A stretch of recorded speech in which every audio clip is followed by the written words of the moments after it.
안녕하세요. 중국 전문 채널 진종토입니다. 직전 영상에서는 현 예일대 교수 전 모건 스탠리 아시아의 회장인 스티븐 로즈의 미국의 중국 공포증은 도가 지나쳤고 발전의 길을 막는다라는 평론을 공유드렸습니다. 오늘은 미국의 국제관계 평론 잡지인 Foreign Affairs의 2024년 4월 2일 평론 한 편을 공유하겠습니다. 제목은 중국은 여전히 부상하고 있다. 세계에서 두 번째로 큰 경제체를 과소평가하지 마라.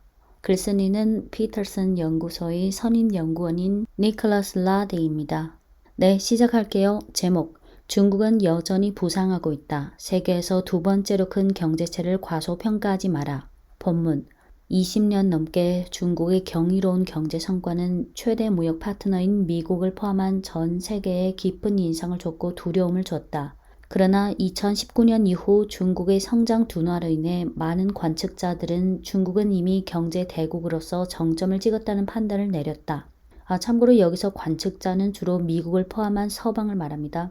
조 바이든 대통령은 지난 3월 국정연설에서 몇 년 동안 많은 공화당과 민주당 친구들이 중국이 부상하고 미국이 뒤처지고 있다고 말한 것을 들었는데 그들은 거꾸로 이해했다라고 말했다. 중국의 부상이 계속될 것이라는 점을 의심하는 사람들은 다음 몇 가지를 지적했다. 첫 번째 오해는 중국의 경제 규모가 미국을 따라잡는 진전은 이미 정체되어 있다는 논조다. 달러 기준으로 보면 2021년부터 2023년까지 미국 GDP 대비 중국 GDP의 비율은 76%에서 67%로 하락했다. 하지만 또 다른 사실은 2023년 중국의 GDP가 2019년 대비 20% 성장한 반면 미국의 2023년 GDP는 2019년 대비 8% 성장에 그쳤다는 점이다. 이러한 모순은 다음 두 가지 요인으로 설명할 수 있다. 첫째, 지난 몇 년간 중국의 인플레이션은 계속 미국보다 낮았다. 2023년 중국의 명목 GDP 성장률은 4.6%로 실질 GDP 성장률인 5.2%보다 낮았다. 반면 미국은 높은 인플레이션으로 인해 명목 GDP 성장률이 6.3%인데 비해 실질 GDP는 2.5%에 불과했다. 둘째, 2022년 3월 이후 미 연준은 금리를 0.25%에서 5.5%로 인상해서 글로벌 투자자들에게 있어서 달러 표시 자산이 더 매력적인 자산이 됐고 다른 통화 대비 달러 가치가 높았다. 하지만 이와 동시에 중국의 중앙은행은 기준금리를 3.7%에서 3.45%로 인하했다.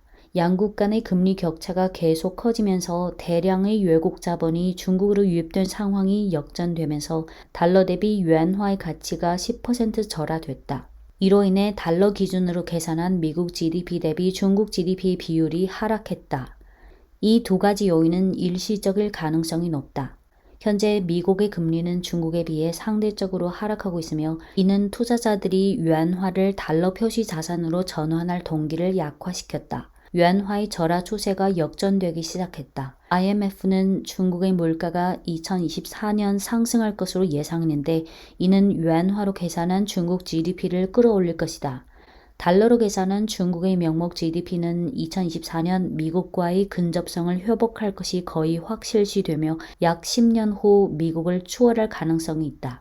두 번째 오해는 중국의 가계소득, 지출, 소비자 신뢰 지수가 약하다는 논조다. 이러한 관점은 데이터의 지지가 없다. 2023년 중국의 1인당 실질 소득은 6% 증가했는데 6%라는 증가폭은 2022년 코로나 통제 기간의 2배가 넘었고 인당 소비는 9% 늘었다. 만약 소비자 신뢰 지수가 약해지면 가계는 지출을 줄이고 저축을 늘리는 쪽으로 변한다. 그러나 2023년 중국 가계는 반대 모습을 보였다. 소비 증가율이 소득 증가율을 앞지른 모습을 보였는데 이는 소득 중 저축의 비중을 줄였을 때만 가능하다. 세 번째 오해는 디플레이션은 이미 중국에서 뿌리를 내렸고 이는 중국을 경기 침체로 몰아넣는다 라는 논조다. 2023년 중국 소비자 물가는 0.2% 상승에 그쳤고 당시 물가 하락 지속에 대한 예상으로 가계가 소비를 줄이게 할 가능성이 있었다. 하지만 현실은 이런 상황은 발생하지 않았다는 점이다. 왜냐하면 근원 소비자 물가, 참고로 근원 소비자 물가는 소비자 물가 지수에서 에너지와 음식 가격을 제외한 나머지 품목들의 가격 변동을 가중 평균에서 산출한 것입니다. 네. 하지만 현실은 근원 소비자 물가가 실제로 0.7% 상승했기 때문에 물가 하락 지속에 대한 예상으로 가계가 소비를 줄이는 일은 일어나지 않았다. 또한 디플레이션으로 인해 기업들이 대출을 하고 싶지 않을 것이라는 예상과 달리 중국 기업들의 대출은 그 절대치든 GDP에서 대출이 차지하는 비중이든 모두 커졌다. 제조업, 채광업, 유틸리티 및 서비스업에 대한 투자도 일정 수준 증가했고 중국은 경기 침체 징후가 나타나지 않았다. 네 번째 오해는 중국의 부동산 투자가 붕괴될 가능성이 있다라는 논조다. 중국의 부동산 신규 착공 데이터를 보면 이러한 우려가 실제로 있으며 2023년 주택 신규 착공 수는 2021년의 절반이었다. 그러나 그 배경을 살펴보면 같은 2년, 즉 2023년과 2021년을 보면 중국의 부동산 투자 금액의 감소폭은 20%에 그쳤는데 이는 부동산 개발업체들이 지출 중 큰 부분을 몇 년 전에 시작한 주택 프로젝트를 완공하는 데 지출했기 때문이다. 2023년의 부동산 완공 면적이 78억 제곱피트로 확대되어 처음으로 주택 착공 면적을 넘어섰다.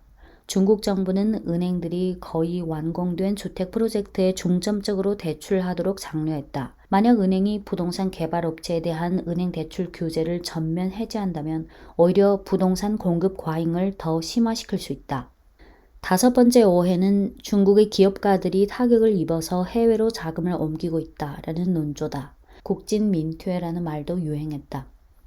이런 비관적 심리는 데이터의 지지를 받지 못했다.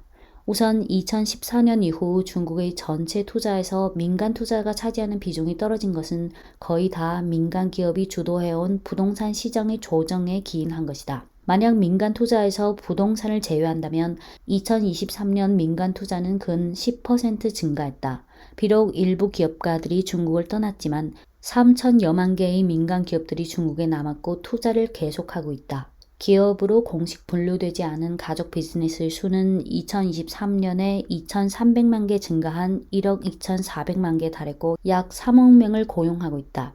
끝으로 비록 중국 경제가 많은 문제에 시달리고 있지만 그 문제들을 과장하는 것은 누구에게도 이익이 되지 않으며 심지어 중국이 서구에게 가져다 준 진정한 도전에 직면했을 때 서구의 자만을 초래할 수 있다. 특히 미국에 있어서 더욱 그렇다. 중국은 계속해서 세계 경제 성장의 약 3분의 1을 기여할 것이고 동시에 글로벌 특히 아시아에서의 경제 입지를 확대할 것으로 보인다.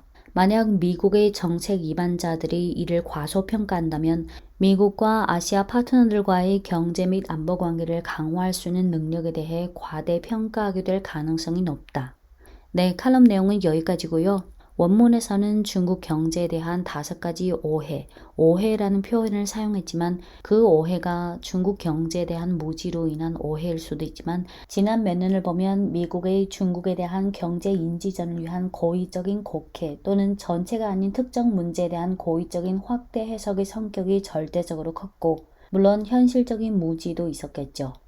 피터슨 연구소의 선임 연구원인 니콜라스 라디가 중국 경제에 대한 미국의 5가지 오해를 하나하나 데이터를 통해 바로잡는 내용은 중국 입장에서는 또는 중국에서 경제를 연구하는 입장에서는 어떻게 보면 이미 당연한 내용이지만 미국에서는 이 내용을 Foreign Affairs라는 국제관계 잡지에 게재해야 사람들이 볼 수 있다는 게 다소 풍자스러우면서도 허무하다는 느낌이 들었습니다. 중국어에 마셔시잔이라는 사자성어가 있는데요. 마는 동물 말, 수는 머리, 우두머리 수, 시는 오를 시, 첨은 보다, 바라보다, 우러러보다는 첨입니다. 문자 그대로의 의미는 옛날에 전쟁터에서 사병이 장군의 말머리를 보고 진퇴를 결정한다는 뜻이고 실제 사용에서는 자신의 주관이 없이 다른 사람 또는 나보다 더 높은 사람의 의지에 무조건 따라서 행동하고 감히 조금도 어긋나지 못하는 그런 자세를 형용할 때 부정적 의미로 자주 사용되고 있습니다. 한국 언론도 미국을 비롯한 서방 언론에 의존해서 받아쓰기 위주로만 할 게 아니라 독립적인 사고와 중국 상황에 대한 파악으로 한국 대중들에게 냉정하고 균형적인 시각으로 바라보는 중국을 전달했으면 좋겠지만 그러기까지는 아직 시일이 소요될 것 같은데요. 궁극적으로 손해보는 것은 누구일까요? 네, 이상 찐중토였습니다.